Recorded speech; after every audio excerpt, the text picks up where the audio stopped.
Allez, aujourd'hui je t'explique comment obtenir une eau limpide dans ton bassin sans filtration, sans lampe UV et avec une seule heure ou une demi-heure de cascade la nuit comme dépense énergétique. Il est très simple d'avoir une eau limpide, il suffit de priver le bassin de lumière. Le développement des algues ne peut pas se faire sans luminosité. Donc pour cela, tu vois, c'est tout simple, j'ai couvert le bassin entier de nénuphars. Alors il y a quelques petits inconvénients, mais que tu peux résoudre. Donc le premier, c'est que tu ne vas pas voir tes poissons sur toute la surface du bassin. Tu vas les voir dans la zone dépourvue de nénuphars, là où tu les nourris. Ça, c'est un inconvénient que tu ne peux pas résoudre.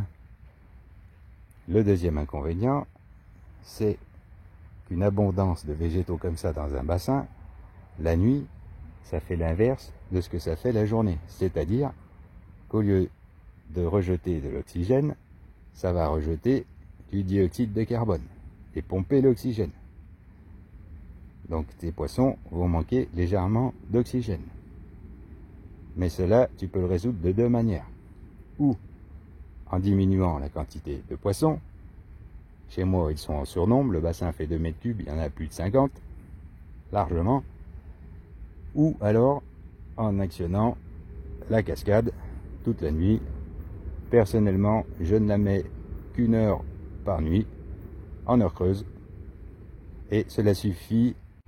Le troisième, c'est que je ne suis pas convaincu que c'est une méthode qui va fonctionner pour les carpe-koi. Je viens d'enclencher la cascade et tu vois que tous les poissons ont disparu. Ils se sont tous dirigés vers la cascade pour récupérer de l'oxygène. Une petite précision tout de même concernant les algues vertes. Donc certains te diront que ce n'est pas toxique pour les poissons. Ce n'est pas tout à fait vrai.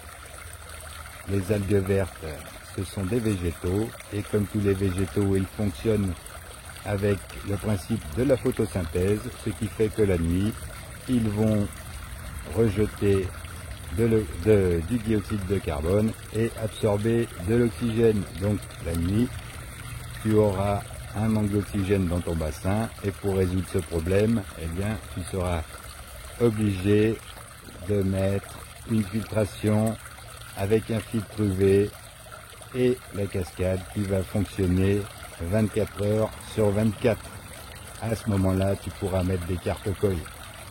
Moi, j'ai décidé d'aller à l'économie. La pompe, je ne la fais tourner qu'une heure par nuit en heure creuse. J'ai des jolis petits poissons rouges en grand nombre. Ils sont en surnombre dans 2 mètres cubes, mais ils se portent à merveille. Ils sont heureux comme des poissons dans l'eau. Maintenant, c'est à toi de faire ton choix, où tu décides d'avoir beaucoup de petits poissons rouges dans ton bassin pour un coût énergétique négligeable, ou tu décides d'avoir des carpe-koi avec une filtration qui comportera un filtre UV et qui devra fonctionner H24, donc un coût énergétique beaucoup plus important. Tu n'es pas sans savoir que dans un jardin, il est nécessaire d'avoir un maximum de plantes indigènes. Donc tu vois, là, j'ai déjà des iris des marais de chez nous, du carex de chez nous, de la grande prêle de chez nous. Et l'année prochaine, j'aurai un nénuphar bien de chez nous. C'est une bouture que j'ai pu récolter sur le bord de la rivière lors de sa dernière crue. Elle faisait 10 cm de long.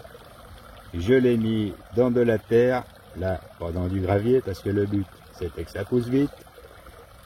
Et l'année prochaine, ce nénuphar intégrera le bassin. Alors, la première année, je pense que je vais laisser tout de même un morceau de nénuphar exotique à double fleur rose. Mais dans quelques temps, ces doubles fleurs roses seront remplacées par les fleurs de ce nénuphar indigène qui sont jaunes et simples. Alors ça sera peut-être un petit peu moins joli, mais ça sera un végétal indigène. Ceci dit, ça ne dérange absolument pas les grenouilles, puisque cette année, j'en ai au moins une quinzaine dans le bassin.